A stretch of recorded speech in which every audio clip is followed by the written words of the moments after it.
Assalamualaikum warahmatullahi wabarakatuh. Selamat datang, jumpa lagi di podcast ABH. Sobat ABH sekalian, di episode sebelumnya kita banyak belajar tentang malpraktik dan di episode sebelumnya juga ada tentang MDP dan masih banyak lagi yang sudah kita bahas. Jadi jangan lupa juga ya cek-cek episode-episode sebelumnya karena di episode 7 ini kita mau membahas topik yang sangat sensitif lagi nih, lebih sensitif. Kapan sih nggak sensitif kalau bicara soal hukum sama medis, tapi ini lebih personal sifatnya, karena ada dunia yang mau dipersatukan kayak itu, lagunya Mangu, ya tapi kalau ini itu kan dunia berbeda ya, ini udah nggak bisa dipersatukan gitu ya, satu menggenggam, satu menadah misalnya, itu oke ya, Gen Z nih pasti paham yang saya maksud nih.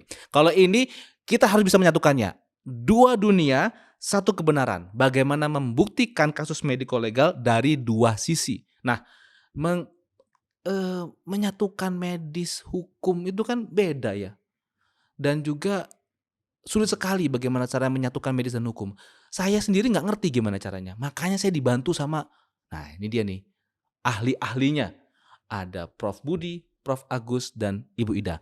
Kalau yang ikut di episode sebelumnya, pasti sudah kenal sepak terjang mereka semua. Jadi saya nggak perlu memperkenalkan lebih jauh lagi karena mereka sudah pakar di bidangnya masing-masing, praktisi hukum, ada praktisi mediko legal, guru besar pula dan sudah pasti top lah pembicara kita pada sesi ini. Nah, di episode ini saya tertarik sebenarnya nih Prof. Bu. Sebenarnya medis sama hukum kok ya harus nyambung, kok bisa nyambung, bahkan kalau bisa disambung-sambungin gitu. Padahal yang satu kan ya saya dulu belajarnya dari masuk kedokteran saya pikir belajarnya cuma teori-teori biologi segala macam, ternyata enggak, ada fisika kedokteran, ada kimia kedokteran. Itu ada ilmu matematika juga dipelajari di kedokteran itu. Sampai nanti bisa belajar lagi lebih lanjut lagi ke yang patologi anatomi, kemudian ilmu klinik, lalu ilmu praktek klinik itu kan eee, kompleks sekali. Tapi dipertemukan dengan hukum yang ilmu sosial yang memang tuh base-nya luas sekali gitu ya dasar ilmunya dan keilmuannya mungkin nanti Bu Ida bisa menjelaskan. Nah, sekarang nih karena ada ahli di sini coba kita tanyakan kepada para ahli ini. Sebenarnya kalau seandainya ada suatu kasus terjadi, bagaimanalah kita menjembataninya dari hukum, medis, klop ketemu. Ada simpulan, ada putusan, ada hasil masukan, koreksi, pembinaan misalnya. Saya sih sampai sekarang nggak ngerti gimana cara ngubung-ngubunginnya. Nah, makanya saya mau tanya dulu, mungkin dari guru-guru saya dulu nih. Mau Prof. Agus, Prof. Budi dulu? Oh, Prof. Budi udah garuk-garuk, mungkin Prof. Agus dulu. Ya, baik, terima kasih Bang Hisar. Jadi jembatan itu sebenarnya kalau dulu zaman kita sekolah ya, kalau yang masih ingat itu namanya IPC, ilmu pengetahuan campuran. Oke, karena SPMB tuh IPC ada ya tuh. masih ingat SPMB ya zaman dulu. Nah, karena kedokteran tuh dipersepsikan sebagai IPA gitu ya, sementara hukum tuh IPS. Tapi dua-duanya sebenarnya memiliki satu logika ya. Yang logika itu sebenarnya kalau ditaut-tautin, nah ketemunya itu menjadi salah satu ciri dari medico legal. Itu namanya chain of custody. Chain of custody. Jadi rantai lacak barang bukti. Oke. Gitu. Jadi di setiap kali treatment, tiap kali satu anamnesis ya, diagnosis dan sebagainya, sampai ke dunia prognosis itu sebenarnya jembatannya ada.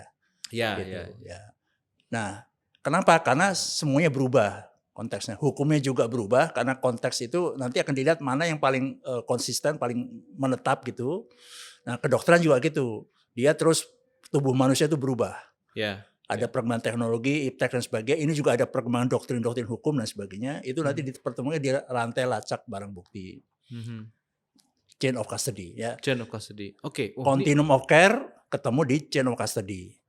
Nah itu. Jadi itu yang nanti akan saling bertemu karena medico legal adalah diagnosis, terapi dan prognosis, khususnya prognosis tadi. Kalau hukum kedokteran tadi itu melihat dari asas-asas hukum tentang ranah hukum yang paling tepat untuk menera atau mengukur kasus konkret yang terjadi di situ. Nah, sehingga kalau itu dua jalur ini bertemu, itulah yang namanya medico legal. Itu dan hukum kedokteran menyatu jadi satu untuk menyelesaikan satu kasus konkret. Itu jadi disitulah letaknya. Dua-duanya bisa memberi kontribusi untuk alat bukti mana yang paling proper, paling tepat untuk melakukan satu pijakan analisis. Oke. Kalau gitu perlu orang khusus gak Prof yang tahu itu? Ya mestinya itu ya harus ada. Karena nggak semua sarjana hukum juga memahami hukum kedokteran. Termasuk juga ketika nanti belum pernah praktek, pasti dia jam terbangnya kurang. Gitu. Nah sementara yang dokter juga gitu. Walaupun katakanlah dia juga memahami hukum, tapi belum tentu dari sisi medico legalnya tuh pas ketika melihat satu continuum of care tadi. Karena dunianya juga makin lama makin spesialis. Oke, jadi yang paling banyak digugat juga sebenarnya kan yang spesialis.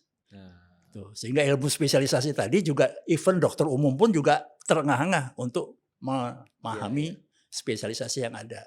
Betul. Apalagi dengan perkembangan teknologi. Nah, itulah letaknya, maka perpaduan ini ya itu yang paling bagus dan itu yang menjadi satu perspektif bersama untuk kita menguak satu kebenaran mau material ataupun formil. Wah, bahasanya sudah semakin mengerucut nih.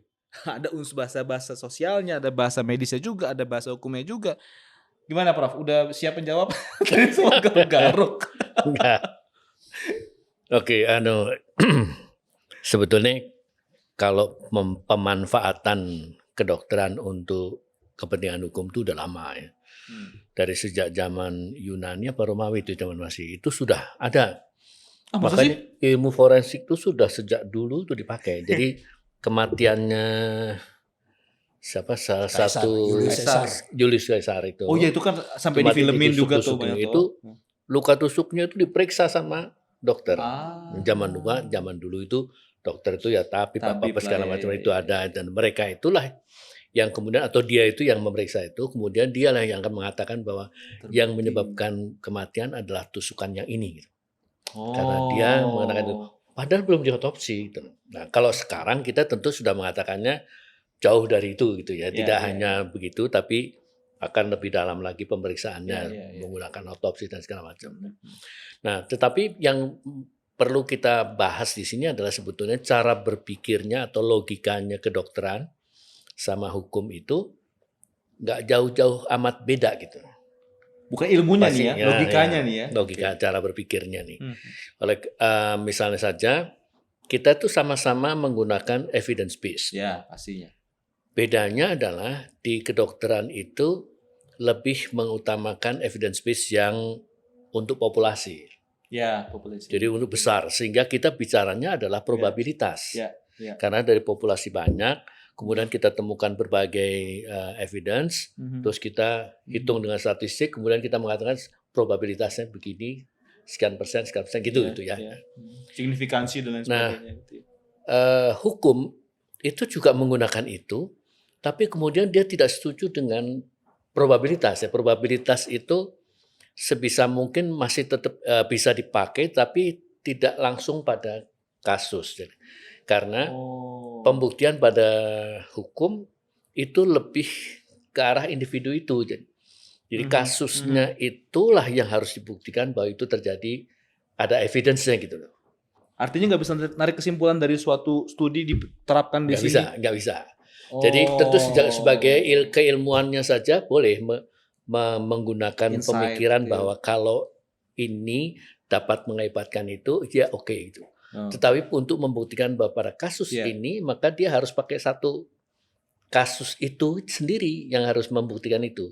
Oleh karena itu, kalau ada sesuatu terjadi pada orang, maka orang ini harus diperiksa. Kalau dia masih hidup, tentu diperiksa oleh dokter klinis tadi. Kita kalau menyebut karena kita orang forensik klinik itu yang akan melakukan pemeriksaan. Dan itu menemukan itu dan hasilnya akan dituangkan di dalam sebuah visum et repertum atau keterangan ahli.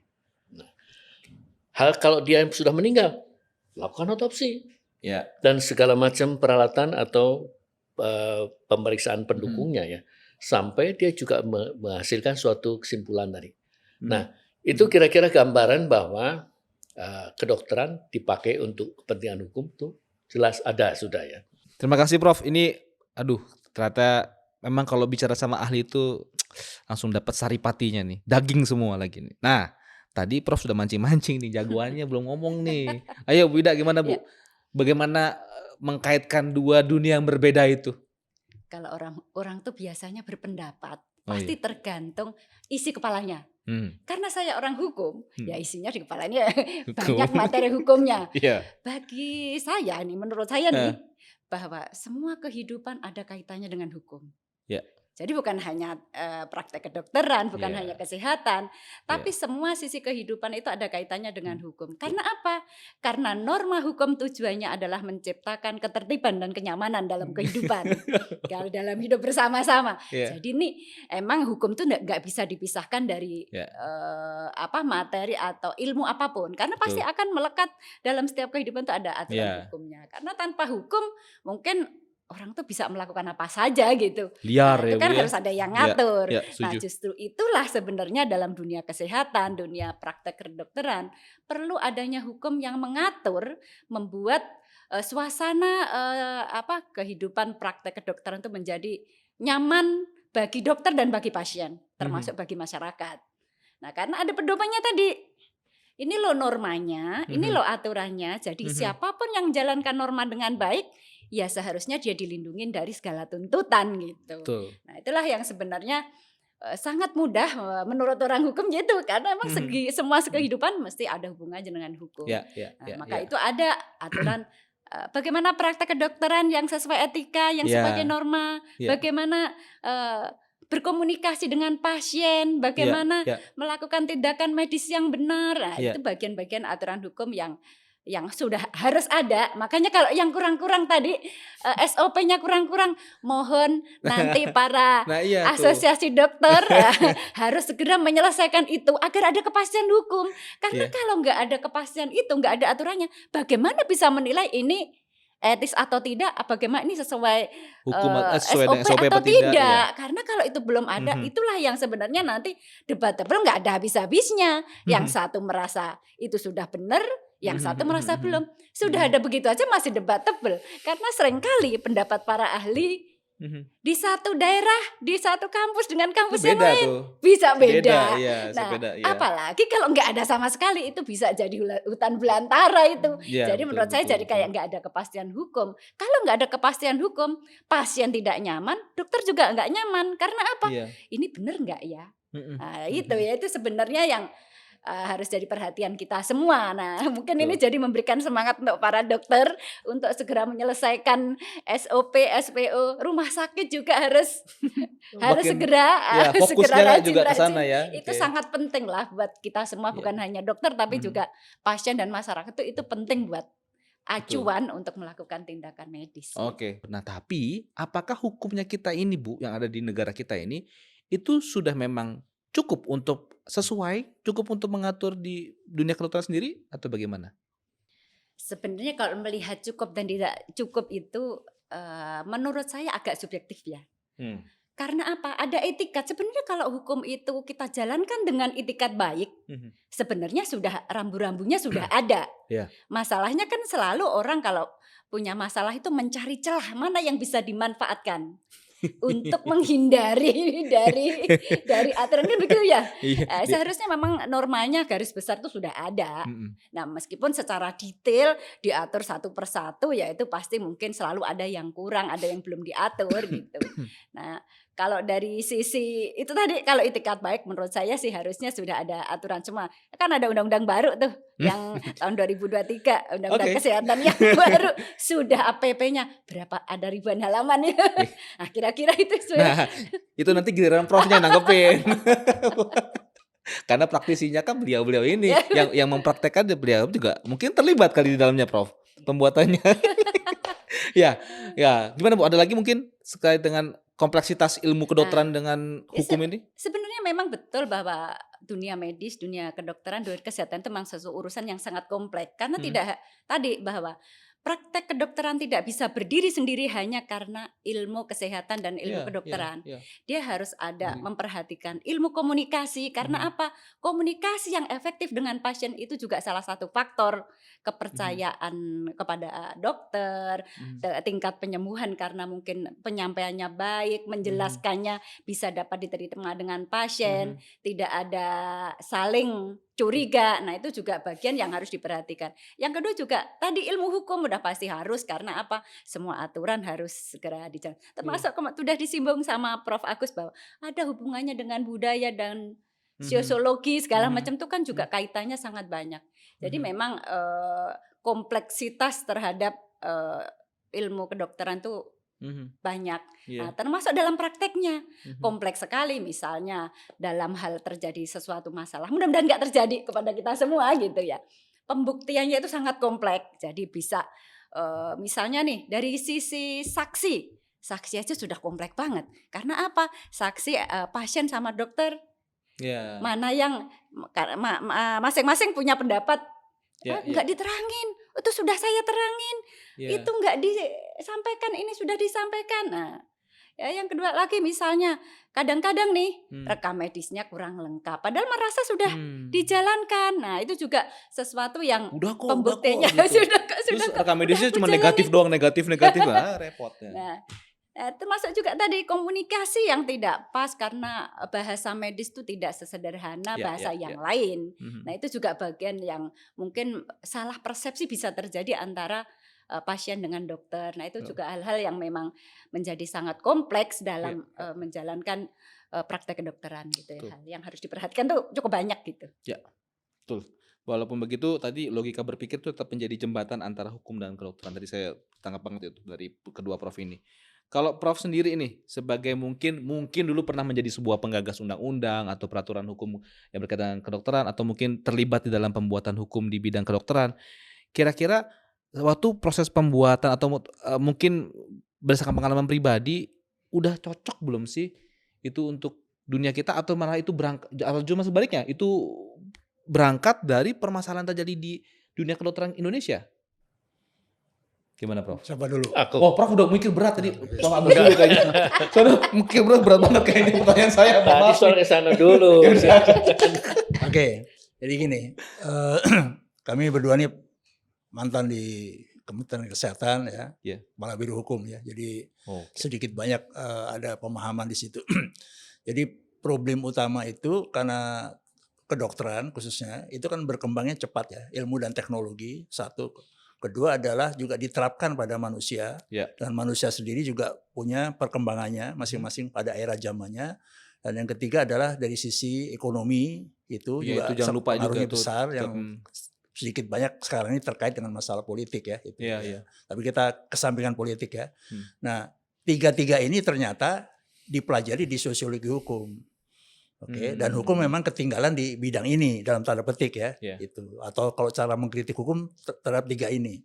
Nah, kedokteran ini termasuk salah satu model yang memang tiga-tiganya ini ada. Misalnya contoh masalah ekonomi sekarang masalah tarif ya, masalah penjaminan dan sebagainya. Itu satu problem yang tersendiri ya. Selain teknologi juga makin lama makin berkembang, makin sempit, makin imaging makin kecil, gitu, makin genomik dan sebagainya. Sosiologi juga masyarakat tadi pengen menangkap hasilnya. Dan jangan lupa masyarakat sekarang adalah mudah menggugat.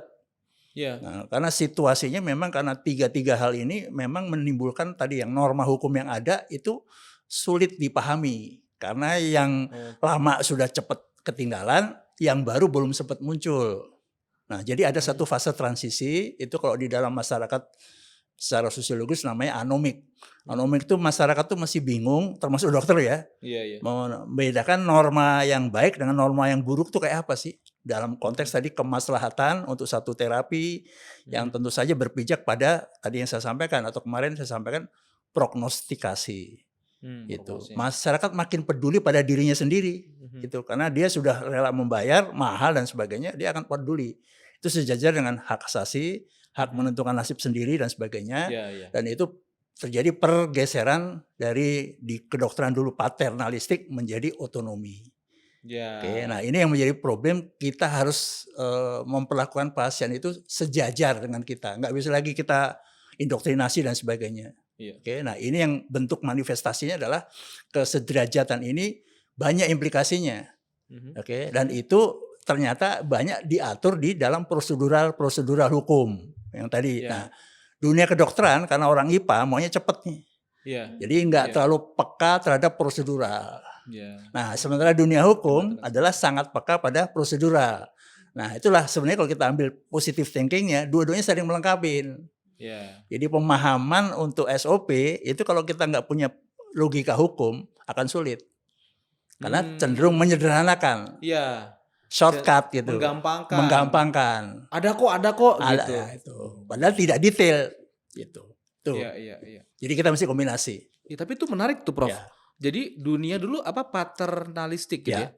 Sekarang sudah otonomi karena memang betul. betul. Ya. Bahkan di secara norma kedokteran juga kita juga belajar tentang non maleficence, beneficence, terus kemudian otonomi itu selalu ditekankan bahwa jangan semuanya berdasarkan doktrin dari dokternya, DPJP-nya misalnya gitu. Dan ternyata itu kaitannya erat sekali dengan langsung ke hukum itu sendiri, prosedural itu sendiri. Karena kalau kitanya asal-asalan, otonominya kan jadi terselewengkan. Norma semua kena semua tuh.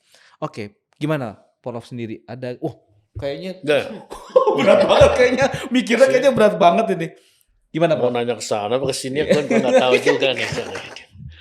Oke, sebetulnya antara hukum dengan ilmu sains pada umumnya itu mah agak beda ya.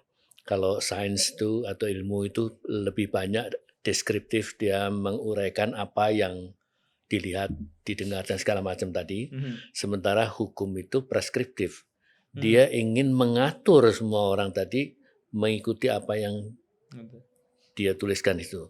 Masalahnya tinggal bahwa perubahan budaya itu seringkali sedemikian cepat, termasuk di dalamnya ada teknologi segala macam, itu terlalu cepat sehingga hukum mengikutinya jadi agak lambat karena dia harusnya preskriptif, harusnya dia duluan gitu.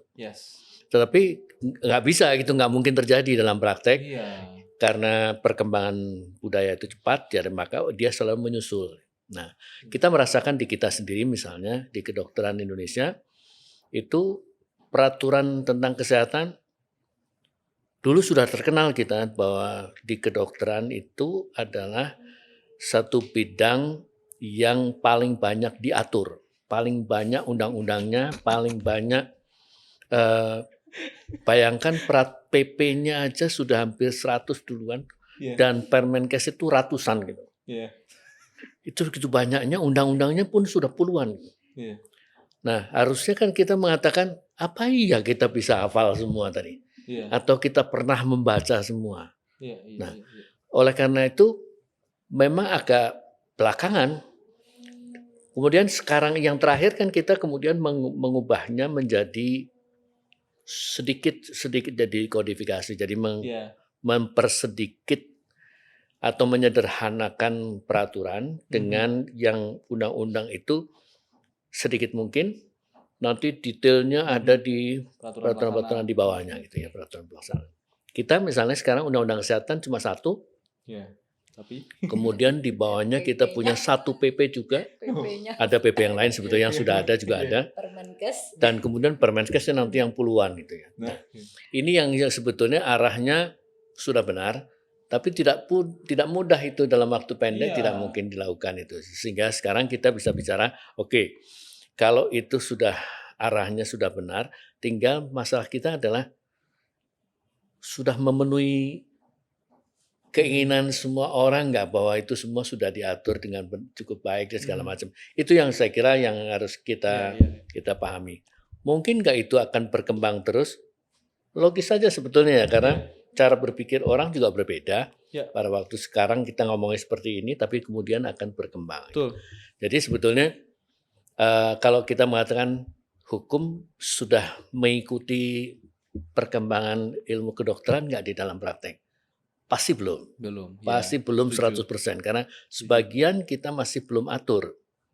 Yang terutama yang sekarang peraturan pengembangan mutakhirnya kedokteran Ya, tentang genom, tentang stem cell, stem cell, punca. semua macam-macam atau bahkan peralatan-peralatan Iya, medis yang iya. macam-macam itu termasuk yang menggunakan AI Hmm. belum sempat diatur masih. Iya, betul. Jadi saat ini Tapi kita teknologinya masih sudah belum. ada. Tapi sudah terlanjur. Advance banget. Nah, ya. dan segala macam tadi. Saya kira sepakat itu bahwa memang kita harus para pemikir di bidang hukum, khususnya hukum kesehatan atau hukum kedokteran, juga harus cepat bergerak juga untuk menyiapkan peraturan-peraturan itu. Walaupun kita sendiri juga agak mengatakan meskipun kita cepat karena teknologi dan sainsnya itu berkembangnya cepat sekali, kita akan tetap ketinggalan terus itu ya. Jadi sebagai itu. Intinya sih seperti itu. Jadi kalau kita bilang hukum masih belum cukup mengikuti kompleksitas perkembangan semuanya, tidak hanya kedokteran, ya, termasuk teknologinya juga begitu hebat. Ya itu sebetulnya wajar saja sebetulnya. Dan kita harus mengikuti. Yang penting adalah kita paham bahwa kita harus mengikuti itu terus gitu. Iya, betul. Jadi bukan jadi alasan bahwa ketika hukum tidak bisa mengikuti advance-nya teknologi maupun kemajuan kedokteran, jadi kita kayak menyepelekan itu gitu. Enggak. Gak ada salahnya, bukan gak ada salahnya, memang kita harus wajar karena kan harus pelajari karena memang kita makhluk yang harus diatur toh gitu.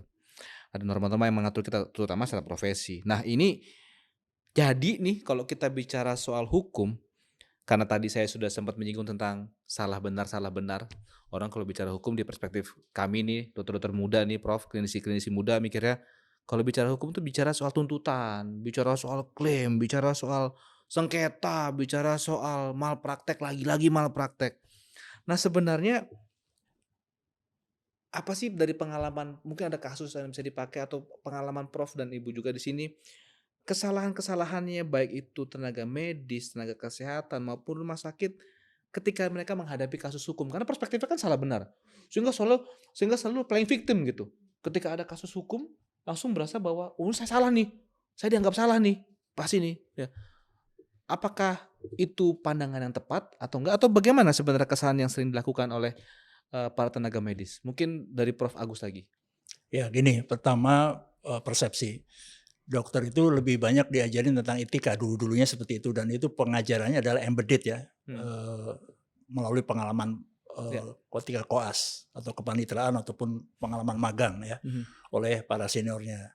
Tapi sekarang dengan dipecah-pecah banyak begitu, jadi makin berkurang kontak hour-nya itu ya. Jadi perjumpaannya untuk melihat attitude yang baik dari senior itu menjadi berkurang.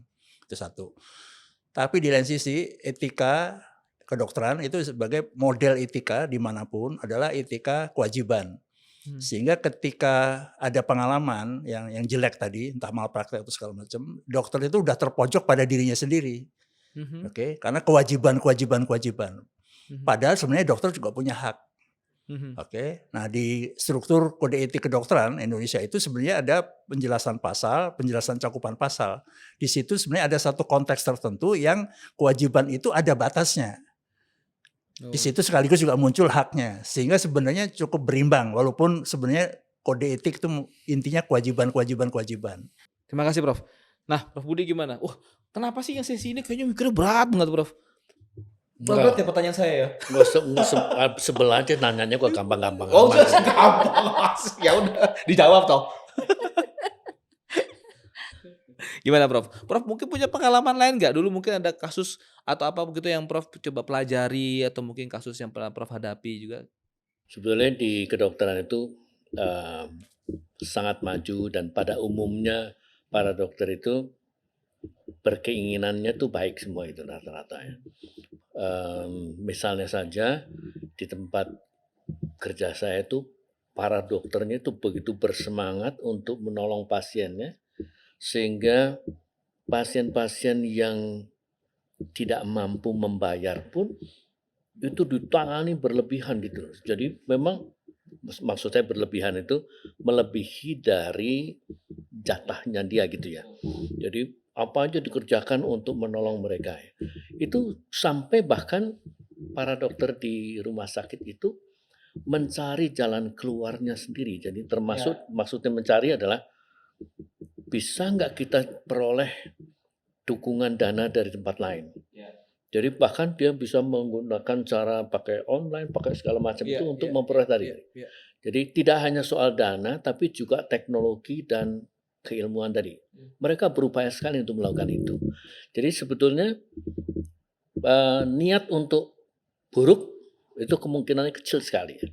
Tapi yang ada justru baik-baik tadi. Nah, tinggal masalahnya adalah kenapa masih ada juga orang menggugat gitu ya, atau menuntut segala macam dari pasien. Tentu saja karena orang itu menuntut menggugat belum tentu karena kesalahannya dokternya, tetapi ketidakpuasan atau ketidakpuasan itu bisa mengatakan bahwa ekspektasi saya adalah pasien ini ditangani oleh orang-orang pandai ini, orang-orang baik ini tadi, mestinya sembuh itu.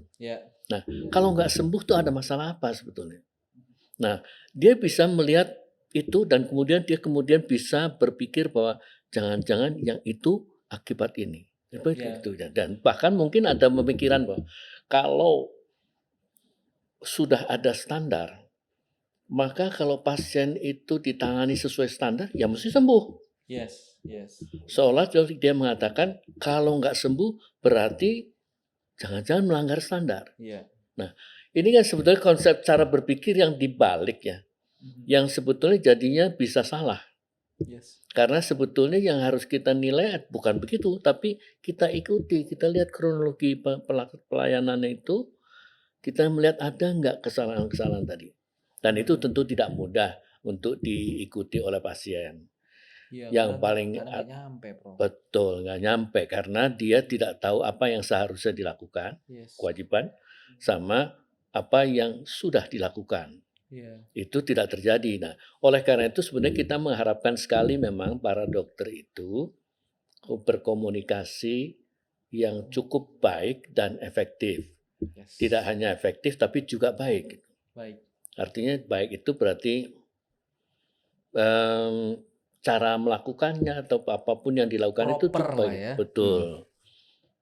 Ya, kalau itu dilakukan maka pasien bisa mengerti jadinya.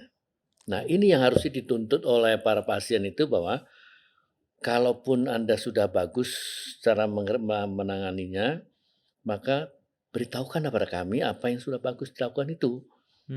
Karena mereka ingin tahu sebetulnya.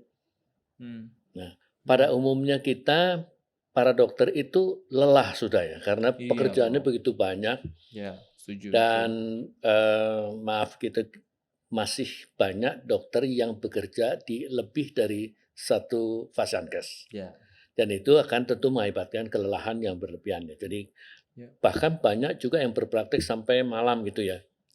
Bukan karena dia ingin, tetapi pasiennya nunggu. Kalau mereka nggak dilayani juga, ya kasihan juga sama mereka. Jadi ini yang saya kira perlu kita pahami bahwa mestinya kita memberikan informasi yang cukup layak untuk bisa diberikan pada pasien sehingga paham. Nah, karena pemahamannya itu kan kita tadi sudah bicarakan tidak mudah memahami tentang benar atau tidaknya pelayanan yang sudah diberikan kepada pasien. Intinya sebetulnya itu tadi kalau kita melihat tadi, apakah kemudian saya nggak ingin bicarakan tentang bagaimana kita melakukan pasien itu melakukan gugatan kemudian membuktikan kesalahannya atau sebaliknya para dokternya membuktikan kebenarannya atau ketidaksalahannya tadi. Itu proses yang pelik ya. Dan banyak yang terlibat nanti Ibu nanti akan lebih banyak bicara tentang itu. Tapi intinya kalau kita memberikan informasi yang bagus, mudah-mudahan mereka sudah tidak Itu nggak kejadian gitu ya, Prof ya. Nggak kejadian. Itu kira-kira. Makasih ya. Terima kasih, Prof. Ya, wah tadi karena Prof udah mancing, Bu. Nah sebenarnya saya mau nanya dulu nih. Kalau sebagai praktisi hukum dan mungkin juga punya pengalaman di kesehatan ya, Bu. Pernah kan pastinya Ibu punya adalah pengalaman 1-2 mendampingi sengketa atau mendampingi dokter lah ya dalam menghadapi kasus gitu. Biasanya dokter itu gimana sih, Bu? yang Yang sering yang terjadi ya, ketakutan yang kah ya. atau mayoritas ketakutan semua atau Mhm, ada juga yang gagah-gagahan gitu, mhm, "Ayo maju, pokoknya mhm, lawan," gitu. mhm. Gimana, Bu? Terima kasih ya melanjutkan Prof. Iya, Prof. Agus, Prof. Budi. Sebenarnya memang, barangkali ada beberapa kasus yang dialami oleh para mhm, dokter ya, sikapnya, responnya beda-beda. Ada yang tadi ada yang semangat, ada yang mhm, ketakutan, ada yang mmm, ya macam-macam. Termasuk kadang-kadang dokternya berani, keluarganya takut. Apalagi terus ini oh, rumah sakitnya juga iya, keberatan. Nah, padahal mungkin ya mhm, dokter itu juga memang sudah praktek sesuai dengan apa yang apa yang harusnya seharusnya dia dikerjakan. lakukan. Karena apa sekarang tuh kan begitu ya, Mhm, media sosial lebih istrinya lebih menghukum iya, daripada betul. daripada hukum Sanksi itu sosial lebih sendiri. berasa Nah, sekarang, Bu, betul lah betul. sanksi sosial ini luar biasa nggak bisa dibendung. Nah, ini sebenarnya Iya, memang harus jadi perhatian. Mungkin pemerintah juga mengatur bagaimana biar media sosial itu kondusif lah membangun, betul memberikan betul, pelajaran iya, pelajaran buat masyarakat tuh yang baik-baik sehingga suasana kehidupan tetap nyaman. Nah, memang kayaknya aturan-aturan yang sampai sedetil itu untuk, media sosial, dunia digital tuh memang masih agak penting, ketinggalan. iya. Memang benar bahwa kadang-kadang, hukum itu lebih ketinggalan dari budaya dan perkembangan teknologi. Nah, sebenarnya karena kita tahu sendiri bahwa kayak hukum di Indonesia itu kan untuk meluncurkan sebuah aturan kan prosesnya panjang. Pastinya, Nah, Bu. prosesnya panjang, ini sudah ada yang baru lagi. Jadi ini yang kemarin baru Ketinggalan keluar, masih, ini sudah iya, keluar lagi. iya iya, Tetapi jangan khawatir bahwa selain ada etika bahwa hakim itu tidak boleh menolak perkara dengan iya alasan tidak ada aturan hukum. iya Bahwa iya hakim tetap harus memutus sesuai dengan keyakinannya. iya Nah, iya, nanti kalau itu aturan sudah ditetapkan, sudah jadi keputusan tetap, berkekuatan hukum tetap kan jurisprudensi menjadi salah satu sumber hukum yang bisa dijadikan acuan oleh masyarakat mhm, untuk, sebagai dasar hukum gitu ya. iya, Nah memang beberapa pengalaman yang saya alami sampai hari ini ya, banyak, kasus-kasus yang dialami oleh dokter mungkin salah satu penyebabnya yang pertama beliau sampaikan adalah komunikasi. Komunikasi yang mungkin kurang oke, kurang efisien dan baik tadi, baik dengan bahasa yang tutur kata yang sopan. Karena kan kita ini orang timur, sopan santun kadang-kadang jadi satu poin menyinggung orang. Ya, nah itu mmm, kadang-kadang juga jadi itu kata Prof yang namanya baik, kalau efektif kan dengan bahasa yang sederhana iya yang iya disesuaikan iya dengan iya, kemampuan pasien, itu mhm, juga penting. iya, Nah, miskomunikasi di situ menjadi salah satu penyebab. Padahal secara mungkin praktek teknik melaksanakan, jago tindakan dokternya medis gitu, sudah sesuai oke semua, oke, tapi karena ketersinggungan, harga iya diri segala macam iya kadang-kadang tuh menjadi penyebab sehingga merasa ya, ini iya juga jadi yang iya kedua iya, mungkin juga komunikasi juga kadang-kadang, mohon maaf juga kadang-kadang teman-teman dokter sendiri kadang-kadang sesama dokter nih? mengeluarkan Sesama sesama dokter nih? dokter habis, dari pasien ke dokter A ke dokter B ada statement dari dokter selanjutnya yang mungkin kurang enak. Itu juga jadi salah satu Ya ya yang ya ya ya ya jadi ya. dijadikan alasan untuk Kurang menjaga lisan ya, ya ini oke. juga kan sebenarnya juga Ya mungkin ya secara ya. etika mungkin beliau berdua lebih Ya lebih ya. tahu. Mungkin juga masalah itu tadi, menuliskan rekam medis padahal kan rekam medis itu sebagai bukti Mhm. utama dalam tindakan medis. Nah, itu mungkin catatannya kurang lengkap, padahal mungkin sudah disampaikan, sudah diceritakan tapi lupa menulis, rekam medis Mhm. dengan baik. Itu juga salah satu, penyebab terjadinya Ya atau ya kadang-kadang juga memang ada kadang-kadang gitu pihak-pihak tertentu yang memanfaatkan gitu ya. ya Nah itu banyak ya, sih baik. kadang-kadang ya, Atau mungkin nggak itu menutup tadi mata.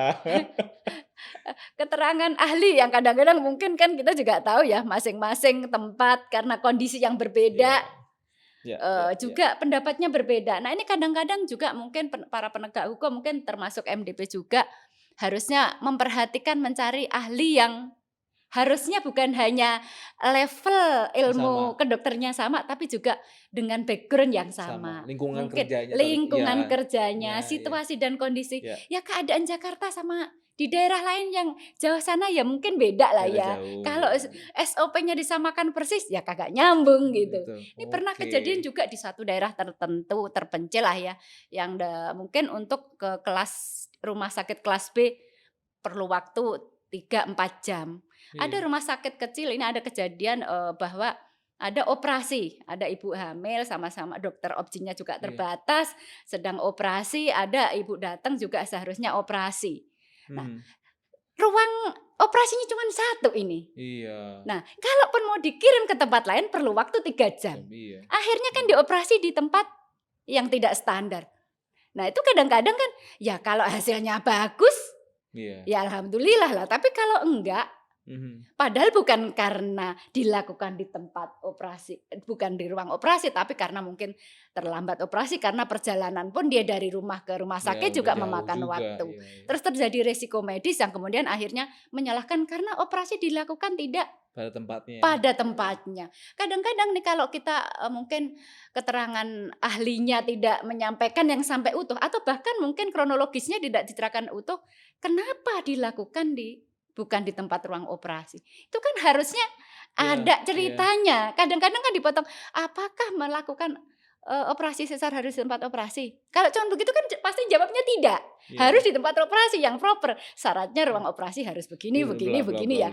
Nah, ini kenapa dilakukan? Nah, itu kadang-kadang tuh itu jadi persoalan. Padahal kan seharusnya nih ada keadaan emergensi yang juga mengancam ibu dan mengancam bayi misalnya betul, gitu ya. itu kan juga harus disampaikan dengan utuh. Nah, pelik itu, ya. Pelik ya. Jadi ya kadang-kadang seperti itu. Mungkin di daerah tertentu yang penuh pilihan banyak. Misalnya nih sebelum operasi harus MRI misalnya. Ya kan di Jakarta nyari MRI gampang. Tapi kalau di daerah tertentu yang susah, terus kemudian dirujuk dulu, baru keluar hasilnya. Antri pula ya kan? Iya. Nah, sementara itu kan ada mungkin kasus-kasus tertentu yang harus segera sehingga tidak sempat dilakukan MRI. Lah kalau ada resiko medis dianggapnya karena dokter tidak menjalankan SUP dengan baik, padahal seharusnya dilakukan ini, dilakukan itu, tidak dilakukan. Nah, hal-hal yang seperti ini memang seringkali yang terjadi persoalan tuh seringnya seperti ini. Nah, kadang-kadang kan mungkin meskipun di dalam setiap perkara mungkin ada harus keterangan ahli, itu betul. Nah, kadang-kadang ya itu ahlinya tidak, kan memang ahli itu orang yang netral, yang tidak tahu kasus posisi secara jelas dari A sampai Z. Kalau pertanyaannya dipotong di tengah, kebayang nggak bagaimana? Apakah operasi jenis ini harus didahului pemeriksaan penunjang MRI? Nah, pasti dijawab iya. Iya. Nah, ini nih kadang-kadang tuh yang jadi persoalan di dalam perjalanan pemeriksaan kasus kedokteran tuh contoh-contoh kecil ya, termasuk mungkin rujukan misalnya. Rujukan di perjalanan segala macam tuh juga sering terjadi. Misalnya nih rujukannya jauh banget kan terpaksa harus dijalankan daripada dikirim perlu waktu 3 jam. Sementara dokter subspesialis yang dibutuhkan di sini nggak ada. Nah, kalau dikerjakan dokter spesialis harusnya bukan kewenangannya lah. Tapi kalau dikirim 3 jam, apa nggak resiko nyawanya melayang? Nah, hal-hal yang seperti itu kadang-kadang menjadi potensi ya. Nah, ini kadang-kadang masyarakat tidak memahami karena apa, baca sosial media, internet. Yang diambil sepenggal, harusnya operasi ini clickbait. harus spesialis ini. Lah aku kok kemarin yang ngerjain dokter ini ya. Ya seperti itu ya sebenarnya kasus yang sering. Judulnya semakin membastik loh sosial media tuh. Judul-judulnya tuh. Betul. Dokter ini mengaku. Namanya jualan. Jualan tuh harus pakai bahasa yang agak ekstrim biar diperhatikan orang kan gitu. Betul. Makasih Bu Ida untuk insight-nya, dan tadi sempat menyinggung soal dokter di rumah sakit. Rumah sakitnya juga sempat dibawa-bawa. Nah, kalau seandainya jadi kita bicara soal mensinergiskan medis hukum. Sekarang di tengah-tengahnya ada rumah sakit. Bukan di sana gunung, di sini gunung, tengah-tengahnya apa? Pulau Jawa, bukan. Ini di sini hukum, medis bertolak belakang, tapi ada juga rumah sakit. Jadi nggak bicara soal dokter dan pasien dan aturan-aturan yang berbeda, tapi ada rumah sakitnya. Seringkali yang kejadian itu adalah terkesan dokternya langsung fight sendirian. Karena itu bayangan saya ketika ada kasus, waduh mau gak mau saya bisa ngadapin sendirian deh. Nah sebenarnya rumah sakit kan bisa berperan ya. Selain tadi kalau tenaga medis sudah banyak dijelaskan, harus mempersiapkan SOP, harus pastikan bahwa profesionalisme terjaga. Itu semua pesan-pesan buat dokter saya tangkap deh. Dari episode sebelumnya juga sudah dibahas. Nah rumah sakit nih belum sempat tersinggung. Mungkin boleh gak dikasih insight dulu dari Prof ini. Kalau seandainya terjadi ketersinggungan antara medis dan hukum, rumah sakit posisinya bagaimana, perannya bagaimana, dan harus ngapain dia?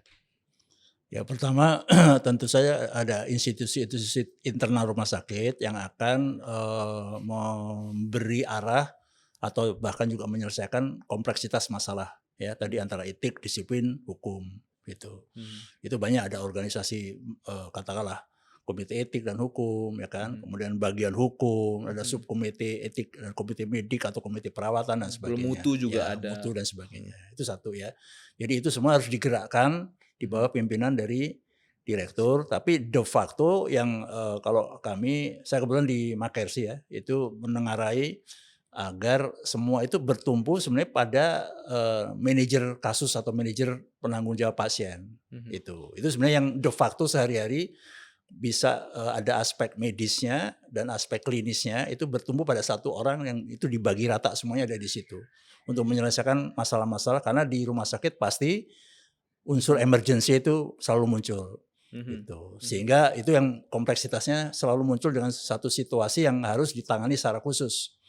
Nah ini yang tadi disampaikan oleh Bu Ida adalah jangan sampai dalam situasi yang emergency ketika sudah berhasil ditangani, alhamdulillah. Kalau kurang berhasil, kemudian diadili atau dicek berdasarkan situasi yang elektif. Situasi yang penuh kedamaian, penuh semua standar-standar yang ideal. Padahal dalam situasi emergency itu kan mubah, boleh. Gitu. Jadi semua kalau diambil semua harus jadi wajib, itu ada diskrepansi.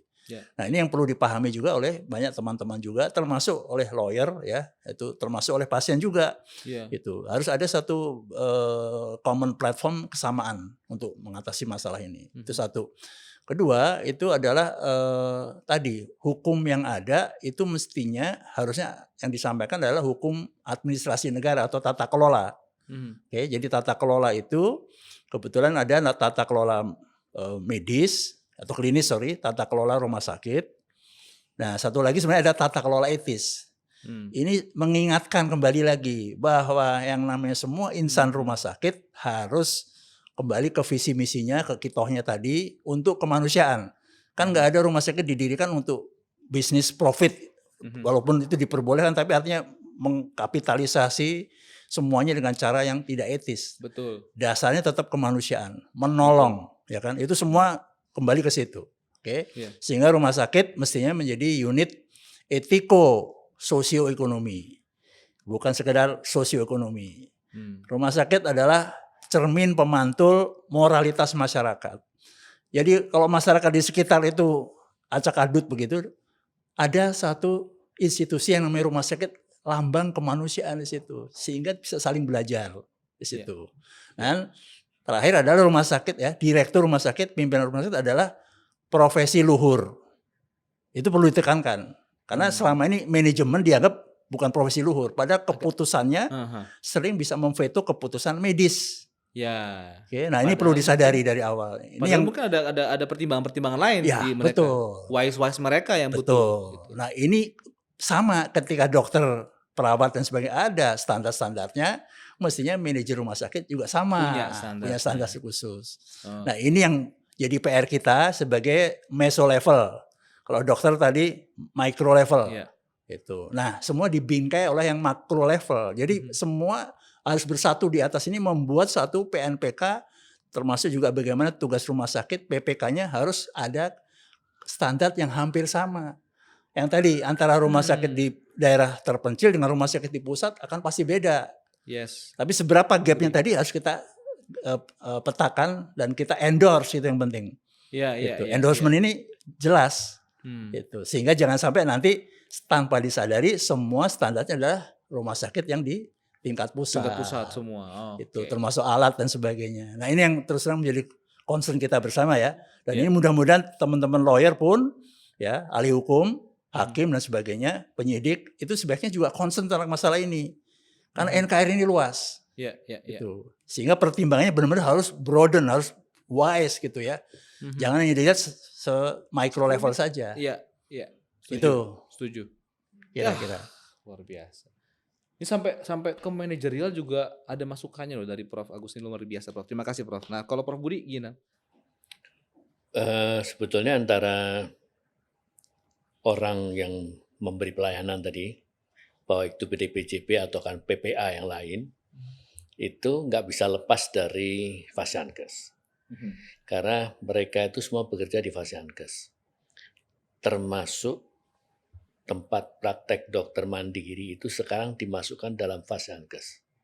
Sehingga mereka wajib diakreditasi, wajib memperoleh perizinan dan seterusnya tadi ya. Sehingga betul-betul mereka harus mengikuti ketentuan-ketentuan yang diberlakukan pada Fasiankes. Nah, di dalamnya termasuk tadi yang sudah kita bahas sebelumnya bahwa rumah sakit atau itu hanya salah satu yang kita sebutkan, salah satu jenis Fasiankes yang harus menyiapkan itu segala macamnya. Dialah yang akan mengatur bahwa para dokter yang bekerja di Fasiankes ini adalah hanya orang-orang yang kompeten dan punya kewenangan klinis yang sesuai dengan kompetensi tadi. Banyak bahwa mereka itu akan bekerja sesuai dengan SPO atau PPK-nya yang benar. Dia juga yang akan mengatur bahwa peralatan kesehatan yang dipakai, peralatan medis yang dipakai, sarana prasarana semua memenuhi ketentuan di dalam penyelenggaraan pelayanan kesehatan tadi dan seterusnya. Jadi ini adalah bagian dari perlindungan hukum yang dibuat oleh Fasiankes untuk para pekerja jadi DPJP maupun PPA dalam bekerja di dalam Fasiankes tadi. Dan ini yang harus dia yakini. Siapa yang harus meyakini? Tentu saja tadi pimpinan Fasiankes tadi harus meyakini bahwa semua itu memang sudah dilakukan. Nah, itulah yang kelihatan di dalam undang-undang kita sudah sampai ke sana. Jadi semua sebenarnya sudah lama ya itu ya. Bahwa semua Fasiankes itu harus punya izin, punya segala macam, mengikuti satu aturan-aturan itu, ada standar akreditasinya, ada standar pelayanannya dan seterusnya. Jadi semua itu sudah diatur. Kalau ditanya kemudian apakah semua sudah melaksanakannya, sama dengan yang lain bahwa peraturan ada tapi yang melaksanakan tergantung pada masing-masing. Nah, ini kita maunya sebetulnya tapi kan makin lama makin mendekati 100%. Itu yang penting kita harus yakini ke arah sana lah kita bergeraknya. Itu saya kira Pak Aris. Terima kasih Prof. Ini jadi saya pengen ngasih ketahui dulu nih. Jadi memang ada beberapa kali kejadian bahwa dok boleh gak minta PPK-nya, bantu dong bikin PPK gitu ya. Dalam kepala, aduh udahlah kuliah capek dulu zaman kuliah bikin paper, udah lulus udah kerja dimintain PPK pula. Akhirnya carilah di internet, copy paste, padahal ternyata nggak disesuaikan sama tipikal rumah sakitnya misalnya, nggak disesuaikan sama ini contohnya gitu ya. Nah, tapi memang ternyata bahwa rumah sakit itu sudah menyediakan tools-nya untuk itu tujuan untuk menjaga kita loh. Gitu. Justru malah dipertanyakan ketika rumah sakitnya tidak menyediakan. Jadi memang peranannya di situ. Waduh, makasih nih Prof. Saya jadi semangat nanti bikin PPK. Untungnya tempat kerja saya sudah lengkap Prof. Amin. Kalau belum ada harus ditanyakan. Kalau ada harus diadakan ya. Nah Bu Ida gimana Bu? Karena pengalamannya pasti nggak cuma sama dokter dong. Pasti juga sama rumah sakit kan. Nah gimana rumah sakit perannya di mana Bu? Ya, menurut saya memang dokter tidak bisa dipisahkan dari rumah sakit atau apalah Yankes ya. Tidak boleh, nggak bisa dipisahkan karena memang itu satu kesatuan, karena yang memberikan kewenangan klinis kan sebenarnya rumah sakit juga kepada dokter. Betul. Nah, yang menyiapkan semua peralatan, alat-alat penunjang juga rumah sakit. Bahkan yang memiliki rekam medis adalah rumah sakit. Betul. Kalau ada apa-apa ya itu milik rumah sakit. Bukan milik dokter. Bukan milik dokter. Nah, jadi kalau misalnya tidak ada kesamaan atau kesatuan antara dokter dan rumah sakit mau menjalankan sesuai prosedur akan sangat susah. Ya tadi yang harus menyiapkan PPK-nya, menyiapkan semua fasilitas-fasilitas yang harus sesuai standar itu kan rumah sakit. Jadi kalau kemudian mereka dipisahkan ya, tanggung jawab dokter suruh tanggung jawab sendiri, rumah sakit sendiri, ya nggak bisa karena memang itu sebuah satu kesatuan. Makanya kalau terjadi apa-apa dengan praktek dokter yang kurang, yang mungkin tidak sesuai standar, juga harus diperhatikan peran rumah sakit ada di mana. Itu kan juga jadi kita fair lah bahwa ada tanggung jawab berbagi tanggung jawab antara dokter dan rumah sakit, sama-sama punya semangat yang sama menjalankan aturan dengan baik sehingga semuanya kerja bisa nyaman dan aman. Betul. Ya istilahnya kalau dari sisi ekonomi, ya kalau ada hasil kan berbagi. Ya kalau ada masalah harus bareng-bareng dong. Masa saling meninggalkan, ya Susah senang janganlah itu. bersama ya, Bu, ya? Ya betul. Iya. Itu kan secara Iya. mudahnya gitu ya. Nah seharusnya begitu teorinya. Tapi juga memang ada kadang-kadang yang Iya, iya. rumah sakit tertentu yang kemudian kalau ada masalah suruh tanggung jawab sendiri gitu, lepas tangan. Ada juga yang masih punya persepsi begitu. Kalau bisa sih jangan ya. Ya semangatnya kan jangan sama-sama. dong. Oke. Nah ini kayaknya juga memang harus banyak sosialisasi sebenarnya. Betul. Karena dokter tanpa rumah sakit ya nggak bisa. Iya, iya, iya. Nggak Ya semua kan dokter rumah mampu sakit nggak ada pribadi dokter juga ya, Bu ya. juga nggak Betul ya. bisa. Iya, Karena betul. kan utamanya, core utamanya adalah layanan kesehatan, ya udah pasti butuh dokter. Nah jadi mestinya harus ada kerjasama yang baik dan tanggung bersama-sama, saling punya kemauan bersama-sama sehingga ya itu tadi bisa jalan bersama-sama. Siap, Bu. Terima kasih. Jadi mungkin buat sobat ABH yang mungkin bukan latar belakang dokter, kedokteran kesehatan atau mungkin bukan berlatar belakang hukum juga, yang mendengarkan kebetulan menyaksikan podcast ini, semangatnya bidang kesehatan, hukum dan kesehatan itu sebenarnya sama untuk memberikan yang terbaik buat pasien pastinya. Dan kita tuh tidak menyepelekan kok. Jadi seringkali kan ada kan sedih ya kalau ngebaca pemberitaan rumah sakit di Indonesia itu nggak oke gitu. Ada bilang bahwa mendingan berobat ke luar negeri. Itu viral loh. Bahkan saya sempat melihat bahwa ada Health Expo tapi dari negara tetangga. Health Expo di salah satu pusat perbelanjaan tapi negara tetangga. Kan kayaknya loh kok begini gitu kan. Kok bisa sampai gitu. Oke lah terlepas dari itu semua tapi percayalah bahwa ternyata sistem kita tuh sudah dibuat sedemikian rupa supaya memberikan pelayanan kesehatan yang aman. Dan itu sudah ada dan memang kita sama-sama di sini juga memberikan pesan juga bahwa yuk sama-sama nih rumah sakit sama dokter bikin ciptakan sistem yang aman buat pasien terutama ya. Dan karena kita sudah di ujung dari pertemuan kita di episode ke-7 ini, jadi kayaknya seperti di episode sebelumnya kita pengen dengar nih pesan terakhir dari para narasumber kita, kedua Prof dan juga Bu Ida di sini sudah hadir. Kalau seandainya nih, hukum dan kedokteran bisa bicara. Kalau bulan bisa ngomong kalau kata lagunya siapa tuh ya?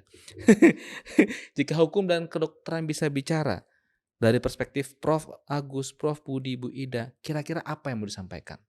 Pertama harus ada sinergi gitu. Yang kedua sebenarnya kita mulai dari taksonomi dari sisi hukumnya sendiri. Karena tadi hukum itu kan sebenarnya menjadi panglima dalam kehidupan masyarakat. Walaupun esensinya adalah di dalam pelayanan kesehatan itu juga menyangkut masalah kemanusiaan. Jadi kalau dilihat dari taksonominya mestinya hukum tata negara bidang kesehatan itu mesti harus kita address sama-sama. Jadi kalaupun nanti ada konflik-konflik yang sifatnya dari pidana atau perdata gitu ya, mestinya kita coba naik level ya ke atas itu. Ini dua-duanya ini kan banyak kan istilahnya konfliknya ikan lawan ikan ya. Padahal ikan tadi bergantung pada akuarium. Nah, akuariumnya ini memiliki kata di levelnya di Fasiankes. Oke, meso level tadi. Nah, ini mesti diberesin melalui tatanan yang ada di atasnya lagi. Gitu kan. Ini juga kalau kita lihat sesuai dengan undang-undang dasar kita, negara ini bertanggung jawab pada fasilitas pelayanan kesehatan loh. Itu kata-katanya fasilitas pelayanan kesehatan. Sehingga sebenarnya akuarium yang gedenya itu ditata oleh negara ini. NKRI ini luas. Sehingga tidak Jakarta sentris ya. Tata negaranya kayak seperti apa. Jadi contohnya adalah di satu kabupaten ya di ujung ya daerah terpencil itu perlu rumah sakit atau perlu puskesmas. Itu satu. Kalau misalnya ada puskesmas, puskesmasnya kayak apa, rumah sakit yang kayak apa. Terus dokternya kayak apa, jumlahnya berapa dan sebagainya. Ini nggak pernah ada tatanan itu.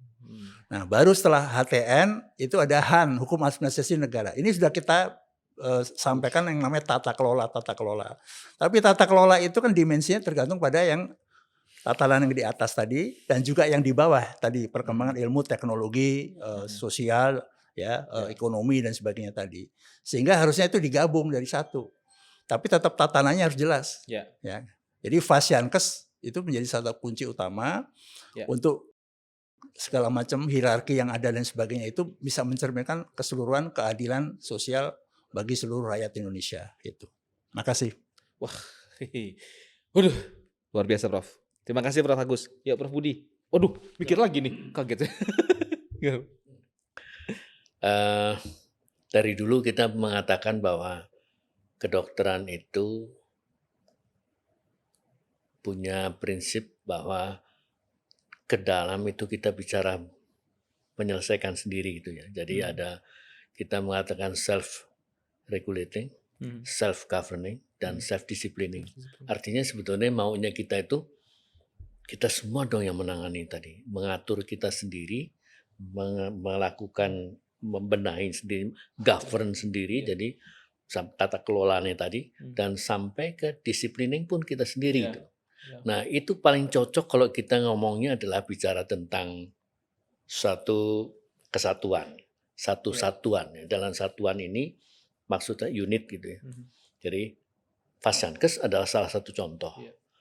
Mau nggak mau kita harus mengatakan di unit itu harus sudah bisa mereka mengatur sedemikian rupa atau mengelola seluruhnya itu ada tata kelolanya, ada aturannya sendiri ke dalam, ada dilaksanakan sendiri sampai ke monitoring, evaluasi segala macam, dan kemudian sampai juga kalau ada pelanggar maka pelanggar itu disidangkan dalam tanda petik ya. Jangan kemudian kita memikirkan bahwa yang selalu harus ada sidang. Enggak. Yang penting adalah ada pembinaan. Karena SDM itu harus diingatkan kembali, dibina kembali, dan terus sampai mereka, sampai di ujung kita mengatakan bahwa lifelong study atau lifelong learning segala macam tadi ya. Dan di kedokteran itu juga kita gunakan bahwa selama hidupnya kita tuh belajar terus untuk mengikuti. Bayangkan kalau kita sudah mengatakan unit-unit kerja kita itu adalah seperti itu, maka mestinya nggak ada lagi orang yang melakukan kesalahan sampai orang lain tahu dan orang lain tadi yang bertindak untuk mengatasi kita. Kesalahan kita tadi. Mestinya nggak ada karena di dalam kita sudah selesai. Kira-kira sih gitu Mas. Terima kasih Prof. Sekarang dari Bu Ida. Gimana Bu? Sebenarnya dari tadi kita ngobrol tuh untuk masalah hukum kesehatan atau praktek kedokteran tuh minimal melibatkan 3 pihak. 1 dokter, 2 rumah sakit, dan 3 pasien. Jadi mestinya bagi seorang dokter silahkan monggo upayakan untuk menjalankan praktek kedokteran sesuai etika dan sesuai aturan yang berlaku. Mudah-mudahan kalau begitu bisa membentengin diri, dia melepaskan diri dari ya kemungkinan terjadinya masalah sengketa. Karena kalaupun terjadi kita sudah punya backup yang cukup karena kita telah menjalankan segala sesuatu dengan hati-hati dan sesuai aturan. Bagi rumah sakit ya mungkin rumah sakit ini juga harus punya banyak kewajiban ya, karena apa ya, karena dia yang punya banyak fasilitas ya, mungkin harus itu tadi PPK-nya harus disiapkan, harus sering-sering mengingatkan para tenaga medisnya untuk membaca lagi, untuk diadakan workshop tentang SOP segala macam sehingga itu akan menjadi pengingat secara berkala. Apalagi kan ada kemungkinan nih dokternya pindah, ada dokter baru. Nah itu perlu refresh ya biar tidak ada kalimat yang bahwa dalam praktek kemudian tidak tahu atau lupa bahwa di dalam rumah sakit ada PPK loh. Nah itu kadang-kadang kan rata-rata kan memang dokter tuh di asosiasinya sudah ada PPK. Cuman kan ya itu tadi ada kondisi tertentu dalam rumah sakit yang memang rumah sakit harus menyiapkan juga PPK-nya. Harus juga rumah sakit menyiapkan fasilitas sesuai aturan yang berlaku. Ini juga akan membuat para dokter yang praktek menjadi nyaman. Nah, bagi masyarakat juga jangan mudah terprovokasi, jangan mudah mengambil kesimpulan bahwa segala sesuatu pasti ada salahnya dokter gitu kalau terjadi. Nah, harus juga adil bahwa ada peran dokter yang harus dijalankan dengan baik, tapi juga ada kewajiban pasien untuk menjalankan nasihat dokter dengan baik pula. Yang kedua, tadi juga harus ada mungkin kondisi-kondisi tertentu yang memang secara prinsip tidak bisa dipenuhi ya tadi di daerah-daerah tertentu yang memang tidak bisa menjalankan PPK dengan baik. Nah itu juga harus dibaca. Jangan kalau bacanya cuma sepintas akhirnya juga mengambil kesimpulannya secara emosional. Nah itu juga harus dipikirkan sehingga sama-sama kita menjaga kestabilan dan kenyamanan dalam kita pemeliharaan kesehatan di Indonesia. Mudah-mudahan ke depan pemeliharaan menjadi lebih baik dan kita bisa menjadi masyarakat yang sehat secara lahir batin. Lahir batin ya Bu ya. Betul. Oke, terima kasih banyak Bu Ida. Ya, jadi Sobat ABH sekarang di episode 7 ini, di ujung dari episode 7 ini kita banyak bicara tentang menggabungkan dua dunia, dunia kedokteran dan dunia hukum. Dan ternyata memang bidang medico legal itu kompleks. Jadi penyelesaian dalam bidang medico legal, keterkaitan dengan hukum kedokteran dan praktek sehari-hari sebagai seorang tenaga kesehatan, tenaga medis itu kompleks sekali walaupun sangat erat kaitannya dengan hukum. Jadi tidak ada salah dan mungkin wajib untuk kita semua, secara khusus sejauh saya dokter, untuk mendalami lagi tentang etika, mendalami lagi tentang hukum kedokteran itu sendiri, sedikit saja membaca, atau mungkin memahami tentang aspek-aspek yang berkaitan dengan hukum sehari-hari. Ya pada saat praktek ya setidaknya sesederhana tadi, komunikasinya harus baik, PPK-nya harus paham, perhatikan bahwa kita sudah berpraktek dengan baik dan secara profesional juga ternilai baik. Tidak ada salahnya juga untuk mungkin dinilai oleh sejawat sekalian atau rumah sakitnya. Apakah saya sudah menggabungkan dua dunia ini dengan ideal gitu ya. Sehari-hari prakteknya sudah sesuai atau tidak. Dan karena ini adalah ujung dari episode ke-7, jadi saya sebenarnya tadi mau menyiapkan pantun, tapi pantunnya tiba-tiba lupa gitu ya.